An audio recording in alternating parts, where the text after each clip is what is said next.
तो कई बार कई धर्म जिज्ञासु मुझसे पूछते हैं कि आकाश बताओ कि सनातन धर्म के या वेदांत के सबसे उच्च ग्रंथ कौन से हैं, सबसे सच्चे ग्रंथ कौन से हैं।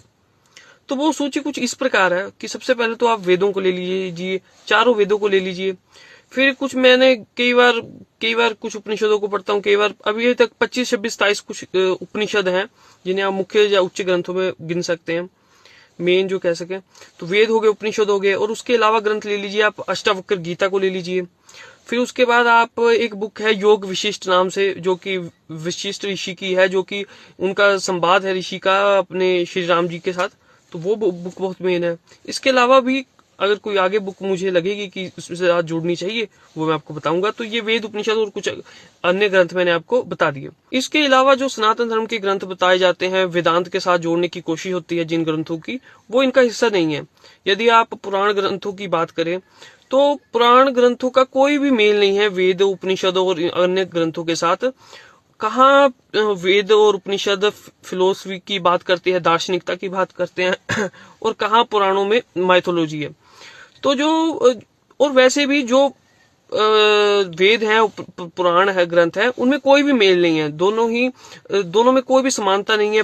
वेद उपनिषद किसी अलग तरीके से, अलग विचारधारा पर आधारित है, और पुराण किसी और तरीके की शैली पर कार्य करते हैं। जो वेद उपनिषद है एक अलग समय काल में लिखे गए हैं, पुराण अलग समय काल में लिखे गए हैं। वेद उपनिषदों को अलग ऋषियों ने लिखा है और पुराणों को जाने किसने लिखा है। तो इनका तो कोई भी इनके साथ संबंध नहीं है। ये ऑप्शनल है। जो बाकी ग्रंथ है, जो पुराणिक ग्रंथ है, हिंदू पुराणिक ग्रंथ है, ये 99.9 माइथोलॉजिकल और काल्पनिक कहानियों से भरा हुआ है। तो ये ऑप्शनल रहेगा, आप इन्हें पढ़े ना पढ़े। लेकिन जो मेन जो इसमें है, जो 99.9% आपको पढ़ना है, वेद उपनिषद और बाकी ग्रंथ है, इनमें 1% ही आपको माइथोलॉजी या काल्पनिकता मिलेगी। बाकी आपको दार्शनिकता ही मिलेगी। वेदों और उपनिषदों में आपको पूर्णतः 100% के लगभग आपको दार्शनिकता ही मिलेगी।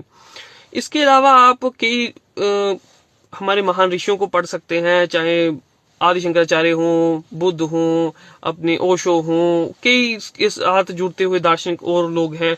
चाहे आप इस सनातन धर्म के लिए जिन्होंने कार्य किया है, सावरकर हों या अन्य कई गुरु नानक देव हों, आप इनके बारे में जान सकते हैं, इनके बारे में पढ़ सकते हैं। ग्रंथों के बारे में मैंने आपको बता दिया।